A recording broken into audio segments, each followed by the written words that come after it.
ये जो J10C जो अभी हमने लिए हैं, मुझे ये आपको बताते हुए और ये रिपोर्ट करते खुशी हो रही है कि हिंदुस्तान के पास वो कैपेबिलिटी नहीं जो हमारे पास है। हमारे पास है फर्स्ट लुक फर्स्ट शूट, जो ओके। हिंदुस्तान के पास नहीं है। जितने फासले से ये जहाज़ दुश्मन को देखेगा और जितने फासले से उसको मारने की इसकी सलाहियत है वो हिंदुस्तान के पास नहीं है अभी इस रीजन में। So we have the best fighter jet available 4.5 generation. मैं जिस प्रोफेशन से हूँ, थोड़ा सा मैं क्लियर करता चलूँ, हमारा फाइटर पायलट्स का एक वाहिद प्रोफेशन है। हमारे साथ ना कोई एयरमैन साथ जाता है, ना कोई ग्राउंड टेक्नीशियन साथ जाता है। फाइटर पायलट्स अकेले बॉर्डर क्रॉस करता है, ओके। जबकि सेलर्स उनके साथ तो होते सेलर हैं। ये ऑफिसर्स के साथ सेलर, जहाज पे शिप पे सेलर्स भी होते हैं। जब आर्मी के ऑफिसर जाते हैं पीछे सोल्जर्स भी साथ चलते हैं। फाइटर पायलट अकेला बॉर्डर क्रॉस करता है। तो अगर मैं कॉमरेडशिप नहीं अपने दोस्तों के साथ रखूंगा, we have to win, fight, protect each other together. मेरे पास तो ऑप्शन नहीं है। He is the best source that I have, तो he has to be the best friend and the best brother obviously. So the nature of job या nature of fight या nature of जो मेरी duty है वो demand करती है कि I have to have great relation. और मैं अपने से इसलिए मैंने रिलेट किया थोड़ा सा कि हम तो, मेरी तो ज़िंदगी उसके उसके हाथ में इसलिए है कि मेरे पीछे जो दुश्मन हमला करने आ रहा है उसको मैं गर्दन मोड़ के एग्जैक्ट पीछे तो नहीं देख सकता, उसको सिर्फ वो देख सकता, और उसके पीछे जो आ रहा है वो मैं देख सकता हूँ। तो हम दोनों की तो लाइफ अल्लाह ताला के बाद एक दूसरे के हाथ में। और अगर हमारा ट्रस्ट नहीं है आपस में, और अगर उसको मेरे पे ट्रस्ट नहीं है कि मेरे पीछे दुश्मन आ रहेगा तो खालिद चिश्ती मुझे रिपोर्ट करेगा ताकि मैं दुश्मन का निशाना ना बनूं, तो हम हवा में कैसे जाएंगे? फिर हम ज़मीन पे बैठे रहेंगे। तो that's part of my passion and duty of course. Sir, इस वक्त पाकिस्तान एयरफोर्स के पास कितने जहाज़ हैं, कितने लड़ाके तैयारे हैं? क्या इस वक्त पाकिस्तान के पास कौन कौन सी टेक्नोलॉजी है? देखिए, टेक्नोलॉजी जो इस वक्त है रिसेंटली, मैं बड़ा खुशकिस्मत समझता हूँ कि मैं ना सिर्फ जसालपुर अकेडमी कैडेट्स को लेक्चर दे के आया, और बल्कि मैं एक एयरफोर्स के ऑपरेशनल बेस पे भी गया जहाँ हमारे मोस्ट मॉडर्न जहाज़ J10C जो भी आए हैं ओके। 2 साल पहले, वो वहाँ मौजूद हैं।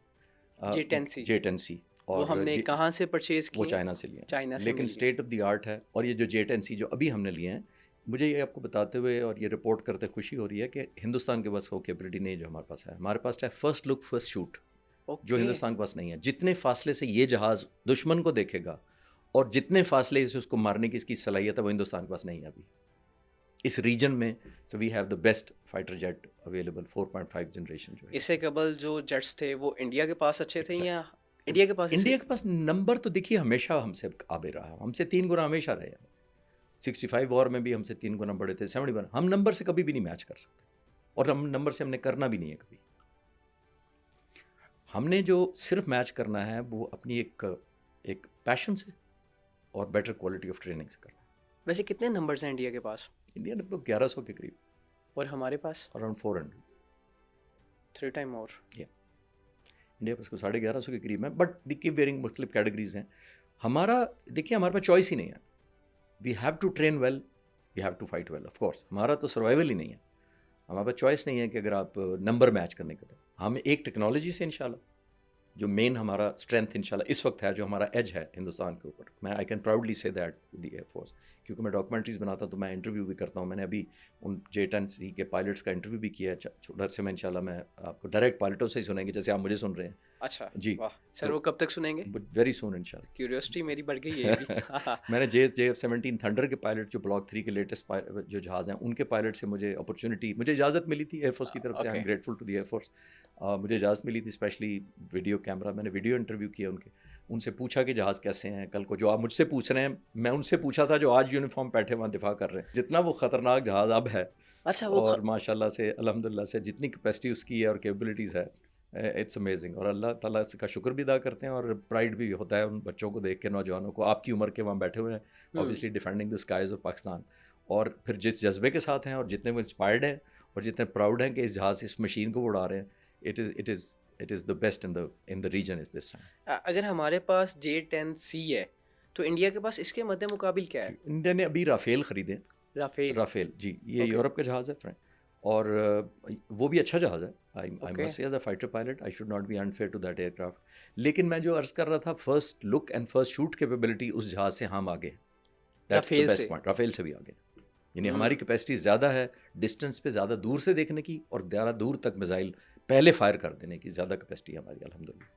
सर और कौन कौन से हमारे पास इस वक्त हमारे जेट्स पास हैं? JF-17 थंडर है, मुख्तलिफ कैटेगरीज के, अच्छा जिसमें सर, जे एफ जो 16 17 JF-17 है JF-17 या JF-16 है, इसके में मैंने देखा था A B C D जी। ऐसे भी कुछ होता है, ये क्या होता है? ये जो JF-17 है जी जी, वो उसमें ये नहीं है, वो जो आप मैं कह रहे हैं वो 16 का कह रहा हूँ, F-16 गालिबन में है। 16 है वो, हाँ जी F-16 में जी, C और D मॉडल वगैरह आए हुए हैं, A वो B बाद C जी D जी हाँ जी जी। जो हमने पहले ख़रीदे थे 40 साल पहले, आज से ऑलमोस्ट 1982 में, वो हमने बेसिक ख़रीदे थे जो A थे। आपने कौन कौन से चलाए हैं? मैंने तकरीबन ऑलमोस्ट सारे PF के, जब अपने ज़माने में जो कुछ थे बता हमारे दें फिर भी हमें। मिराजेस मोस्टली मैंने कोई 1000 घंटा है मेरा, मिग्स 19 जो F6 है उस पर 1000 घंटा है, मुख्तलिफ जहाज़ों पे 1000 में आई हैव अबाउट 3000 घंटे मेरे फ्लाइंग के टोटल 3000 घंटे? जी। सर तो ये अगर हम इसको दिनों में या महीनों में लगाएं तो कितने बनते हैं? मैं आज जाके कैलकुलेट करूँगा। हाँ, मुझे लगता है कि आप सब ये हम पॉडकास्ट के अंदर ये अंदाज़ा ले लेंगे, जी ले लें। 3000 घंटों को दिनों में ज़रा कीजिएगा। सर ये बीच में हमें मिल जी जाएगा ज़रूर आज। ज़रूर जी। सही है। बॉर्डर कितने क्रॉस किए आपने अपनी ज़िंदगी में? देखिए, हमें बॉर्डर क्रॉस करने की उस वक्त तक इजाज़त नहीं होती जब तक ऑल आउट वॉर ना हो, ओके, जंग ना 1999 हो। में जो मामला हुआ था। 99 में हमारी, क्योंकि एयरफोर्स नहीं इन्वॉल्व थी उसके अंदर, ओके, क्योंकि वो हम ये बिलीव कर रहे थे कि मुजाहिदीन है, तो ऑब्वियसली उसके लिए मुजाहिदीन के लिए F-16 नहीं जा सकता था। ठीक है। एक बात तो ये है, या कोई भी जहाज़ उस ज़माने में नहीं जा सकता था। हमने बॉर्डर पे फ्लाइंग बहुत मैंने की है, ज़ाहिर ईस्टर्न बॉर्डर पे भी, इंडियन साइड पे भी। जिन दिनों हम न्यूक्लियर बनाने वाले थे, बॉम्ब एक्सप्लोड करने वाले थे हम, जब एटमी कुव्वत बनने वाले थे, उस ज़माने में भी हम हवा में थे, जस्ट टू प्रोटेक्ट कि अगर कोई आके पहले डिस्ट्रॉय ना कर दे। और जो मैंने आपको 4 सर उन साल दिनों में कैसी ट्रेनिंग चल रही होती थी? क्या रहा होता था? ट्रेनिंग नहीं थी हमारा, हुँ, ये हमें ख़तरा था कि कोई ना कोई मुल्क हुँ, इस खित्ते का या इस खित्ते से बहुत बाहर का जो हमारा दुश्मन है, वो आके हमारी न्यूक्लियर इंस्टॉलेशन या जो हमारा फैसिलिटीज़ हैं उनको डिस्ट्रॉय ना कर दे। ज़्यादा किस पर होता था? भारत की तरफ से होता था कि इधर से कुछ भारत इस और तरह का बहुत ना हो भी, जाए? जो आजकल सबसे बदनाम कोई और मुल्क भी हैं दुनिया में, हुँ, जो कोई भी जिसको भी हम नहीं पसंद, वो हमारा दुश्मन ज़ाहिर है, हुँ, उसके लिए मजबूरी है हमारा दुश्मन होना। तो न्यूक्लियर होना तो किसी को भी नहीं पसंद ना, पूरी दुनिया में आप भी हुँ। एग्री करेंगे, न्यूक्लियर तो कोई भी नहीं चाहता कि आप बने इस रीजन में सर बन जाए। पाकिस्तान भी न्यूक्लियर और इंडिया भी न्यूक्लियर। इंडिया के पास अच्छा न्यूक्लियर है या पाकिस्तान के पास या दोनों के पास बराबर है? देखिए, इसमें अच्छा और वो नहीं होता, बिकॉज ये कोई फाइटर जहाज़ नहीं होता। Okay, it is the capacity. Capacity. क्या इट्स द कैपेसिटी कैपेसिटी। क्या? कैपेसिटी में ना नंबर गिने जाते हैं। हुँ, ये होता है basically deterrence, okay, do you have it और यू डोंट हैव इट। ठीक, it's like a pistol I have, यहाँ मेरे पिस्टल लगी हुई है और आपके भी लगी हुई है। हुँ, हुँ, अब उसमें गोलियाँ 6 डलती हैं या 8 डलती हैं, या मैगजीन ये वाली है या वो वाली है, या जर्मनी का बना हुआ है या इंग्लैंड का बना हुआ है, it doesn't matter. I have to be respectful to you कि आपके पास भी गन है, और जिस दिन मुझे पता लग जाएगा आपके पास गन नहीं है, उस दिन आपके साथ मैं सलूक डिफरेंट करूँगा। तो हमारे पे ऑब्लिगेटरी ये थी कि हमने कैपेसिटी लेनी थी। We had to have the capacity. Capacity के बाद आप देख लें, इंडिया को जरूरत नहीं हुई किसी ऑल आउट वॉर छेड़ने की, कई सालों से नहीं हुई, और इंशाल्लाह ताला ये डेटरेंस ही एक्ट करेगी, बिकॉज ये डेटरेंस ज़रूरी है कि आपने दुश्मन को बताना होता है कि if you have it I also have it. और अगर आपका नहीं है, दुश्मन को पता लग जाएगा आपका नहीं है और आपकी कैपेसिटी नहीं है उसको कन्फ्रंट करने की, तो दुश्मन का रवैया आपसे डिफरेंट होता है।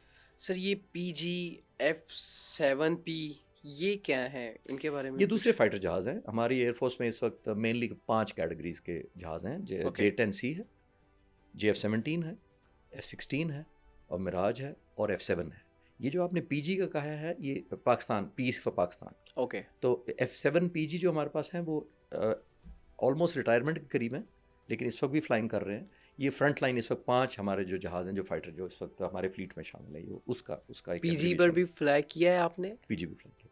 अच्छा, उसका कैसा एक्सपीरियंस था? इट्स डिफरेंट, हर जहाज़ की अपनी अपनी एक यूनिकनेस है। वो इंटरसेप्टर फाइटर है, मैंने मिराज उड़ा है, वो बेसिकली इंटरसेप्टर स्ट्राइक एयरक्राफ्ट है। स्ट्राइक का मतलब है, जो हमने आपको अभी याद होगा 2019 में अभिनंदन वाले दिन जी, जब जी। हमने अपने फाइटर भेजे थे, तो वो मोस्टली मिराजेस का भी बहुत रोल था उसके अंदर, जाके पेनिट्रेट करके जाके। सर वो हुआ क्या मामला था?